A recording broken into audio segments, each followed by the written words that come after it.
అందరికీ జై Hind. November 10th రోజు ఢిల్లీలో జరిగిన బ్లాస్ట్ వెనకాల అల్-ఫలా యూనివర్సిటీ చెయ్యి చాలా పెద్ద చెయ్యి. అందుకే నిన్న ఒక రైడ్లో ఎన్ఫోర్స్మెంట్ డైరెక్టరేట్ ఆ అల్-ఫలా యూనివర్సిటీకి చెందిన ఫౌండర్ జవాద్ సిద్దికీని అరెస్ట్ చేయడం జరిగింది. 13 days ఆఫ్ ఎన్ఫోర్స్మెంట్ డైరెక్టరేట్ వాళ్ళు కస్టడీలో తీసుకున్నారు.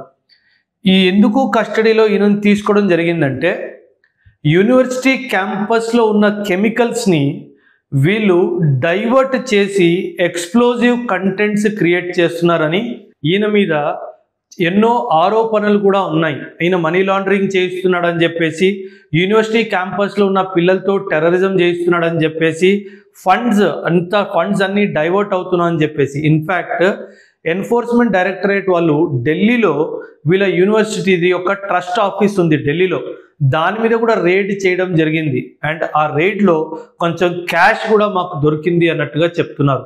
సో ఈ క్యాష్ అక్కడ ఎందుకు ఉంది, అకౌంట్లో డబ్బులు ఎందుకు లేవు, మరెన్నో విషయాల్ని తీవ్రంగా ఆలోచించడానికి, పరిశీలించడానికి 13 రోజులు ఆయన్ని కస్టడీలో తీసుకున్నామని కూడా ఎన్ఫోర్స్మెంట్ డైరెక్టరేట్ చెప్పడం జరిగింది.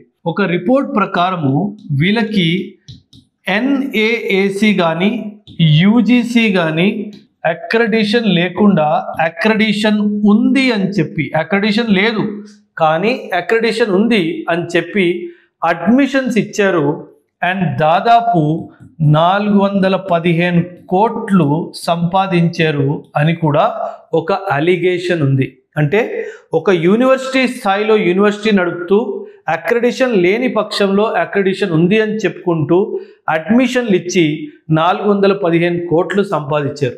అదే కాకుండా ఈ ఫౌండర్ ఎవరైతే ఉన్నారో వాళ్ళ family members, wife and Sons పేరు మీద బెనామీ ఎంటిటీస్ని క్రియేట్ చేసి ఈయన మనీ లాండరింగ్ కూడా చేస్తున్నారు అని చెప్పేసి ఈ విషయం కూడా బయటకు వచ్చింది. అంటే చూడండి, ఒక ఎడ్యుకేషన్ ఇన్స్టిట్యూషన్, యూనివర్సిటీ లాంటి ఎడ్యుకేషన్ ఇన్స్టిట్యూషన్లో ఇది టెర్రరిజంకి ఒక హబ్ లాగా మారిపోవడం పక్కన పెట్టేస్తే, ఇలా ఇల్లీగల్ యాక్టివిటీస్, దీన్ని ఫోర్జరీ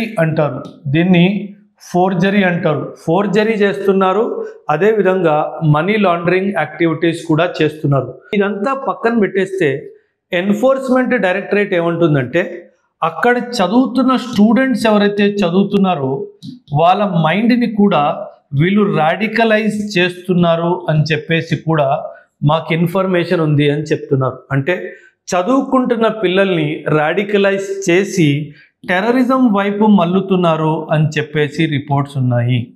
ఎలా ఒక యూనివర్సిటీలో చదువుకున్న పిల్లలు వాళ్ళ భవిష్యత్తులు పక్కన పెట్టేసి టెర్రరిజంకి రాడికలైజ్ అవుతున్నారు. అలాంటి జవాద్ సిద్దికీని ఏం చెయ్యాలో మీరే నిర్ణయించండి. మీరు కమెంట్స్లో ఖచ్చితంగా రాయండి.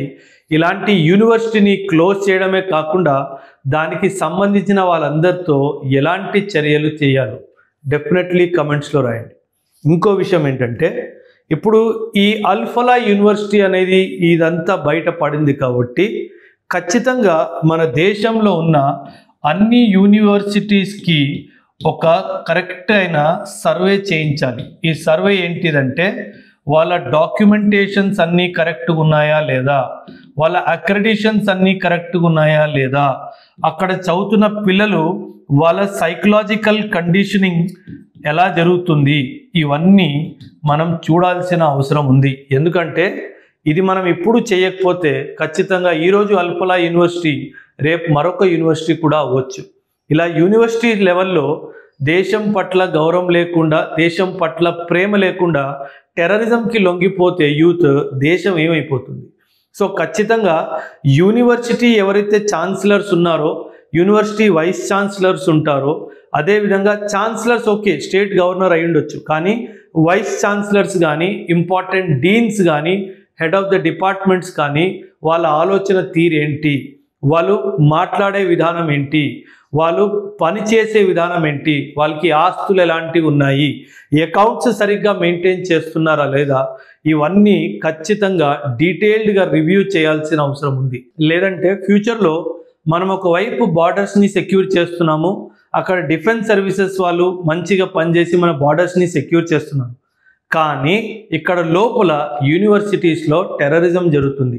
సో ఇలా జరగొద్దు అంటే ఖచ్చితంగా ఒక డీటెయిల్డ్ సర్వే చేయాల్సిన అవసరం ఉంది. యూనివర్సిటీస్లో ఉన్న ముఖ్యమైన పొజిషన్స్లో ఎవరైతే ఉన్నారో వాళ్ళందరినీ పర్సనల్ ఇంటర్వ్యూ చేసి వాళ్ళ మనస్తత్వం ఎలా ఉందో దాన్ని అర్థం చేసుకునే అవసరం కూడా ఎంతగానో ఉంది. ఒకవేళ ఈయన చెప్పినట్టే ఇదంతా జరుగుతుందంటే ఈయన దేశద్రోహి అవుతాడు. కాబట్టి ఖచ్చితంగా కఠినమైన చర్యలు తీసుకోవాలన్నది ప్రభుత్వంతో నా యొక్క మనవి. సో ఈ అంశంపై మీ అభిప్రాయం కూడా కమెంట్స్లో ఖచ్చితంగా తెలియజేయండి. థ్యాంక్ యూ అండ్ జై హింద్.